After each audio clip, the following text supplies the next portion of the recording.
لشم النسيم؟ فسيختك معاك، رنجتك وياك، بصلتك في ايدك، طماطميتك، ليمونتك، رنجتك. طبعا كلنا عارفين ان شم النسيم مناسبه مقدسه للمصريين وبنحتفل بيها من ايام الفراعنه، فنزلنا نسال المصريين بيحتفلوا ليه بشم النسيم وايه علاقته بالبيضه المقدسه والفسيخ والرنجه.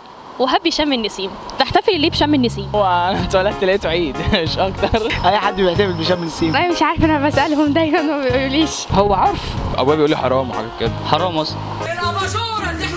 بتحتفلي ليه بشم النسيم؟ الناس كلها بتحتفل بشم النسيم فبنحتفل بشم النسيم. مش بحتفل بشم النسيم اصلا. المصريين كلهم بيحتفلوا بيه. اتربينا على كده، اي حاجه بسيطه نعمل لنفسنا بهجه. شم النسيم السنه اللي فاتت تفتكري جه يوم ايه؟ وانا اعرف ان هو جاي السنه دي يوم الاثنين. يوم 2 باين. باين؟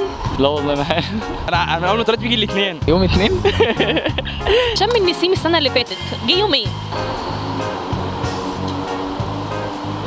سيرش. طيب اعمل سيرش. 2.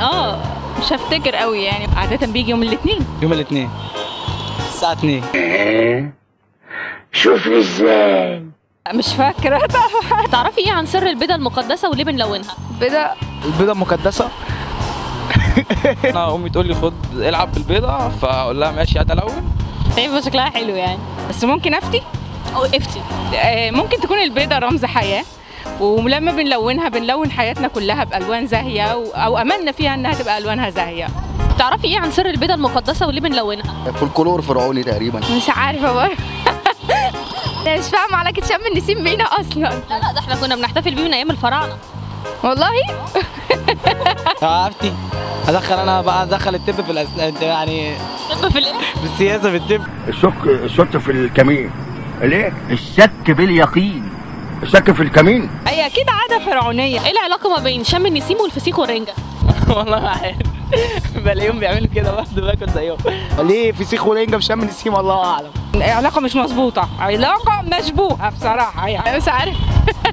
المصريين عارفه ليهم عادات بسيطه من اي حاجه بسيطه. بس هي امي عارفه. لحظه ارن لك عليها دلوقتي. لا ترنلي على مين؟ ارن لك على امي. يعني هو الفسيخ والصراحه والرنجه بيتاكلوا في اي وقت، حلوين يعني بيتاكلوا في اي وقت، بس ما يتاكلوش شم النسيم. اعياد الربيع وشم النسيم في حاجه بتربطهم ببعض؟ ولا اي حاجه. النقل بين الشتاء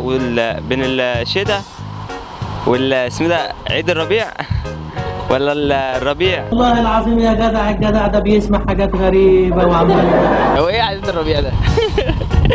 الربيع وشم النسيم ازاي يعني؟ ممكن عشان الصيف، انت فاهمه؟ الحر. طب اي حاجه.